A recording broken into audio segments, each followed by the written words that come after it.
Hi,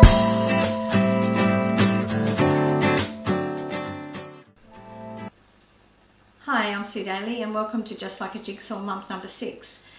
This month we're working with a 2-inch lozenge and a 2-inch hexagon.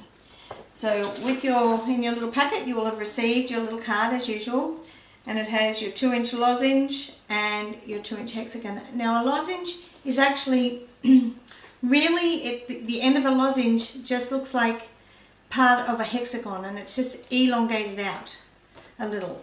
So that's all that is. It has the same angles as a hexagon. So in your packet, in your little packet, you will see the layout that I've done here, just with your 2-inch hexagons and just with your lozenge. And then down further you'll have your other ideas of how you can use it. But today I want to show you what you can do just adding some other shapes with that. Now I know that over the course of that 12 months you're going to get lots and lots of different shapes, and they will interact with each other. So on this particular piece, another fairly old piece that I've done, I've worked with the lozenge, and I've worked with, so that's your lozenge here, and then I've worked with a 1-inch 6-pointed star. So on your lozenge, one of your the sides measure 1 inch and the longest side measures 2 inches. So your 1-inch 6-pointed star is going to marry with your 1-inch side on that lozenge. So what I've done is I've made up a 6-pointed star here, and I've added my lozenges in here and equilateral triangles in here. So the equilateral triangle would measure 2 inches down one side, which would marry up with the edge of your 2-inch lozenge. Okay, so you can see what's happened there. We've just got little stars and lozenges and equilateral triangles that make up a different block design. And that can be made into an all-over pattern. So you could do a whole quilt like that.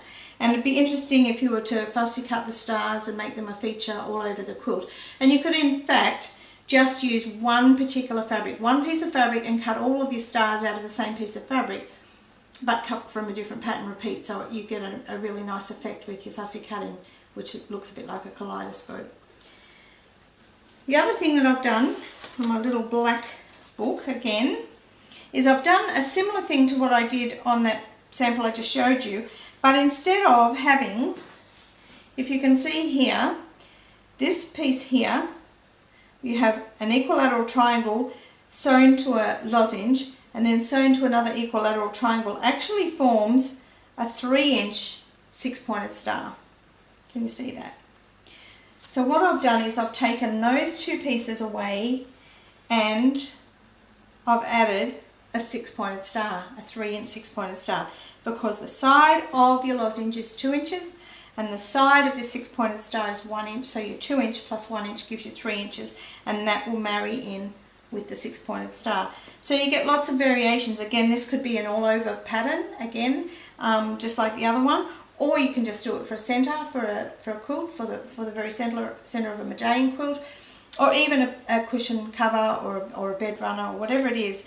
And sometimes it's really nice just to make these designs up into a sizable piece that you can actually cut a bag out of. You may have a favourite bag pattern and you want to make that up and you want the outside of it to be pieced. You can piece it up and then take the pattern from, or your pattern piece from the pattern that you have, and cut around that, and you'll have the bag that you want and have a really nice pieced outside of your bag. So that's working with those couple of shapes today, and married in with a couple of other shapes. I know that the 3-inch 6-pointed star you will be getting in month 12. So when you get up to month 12, you'll be able to go back and look at these particular designs and then marry them all in together and make up whatever you want. So that's it from me today. I hope that you're enjoying this block of the month. I'm certainly enjoying seeing the photos come through from everybody that are making the samples. So keep them coming, and I'll catch up with you next time for month 7.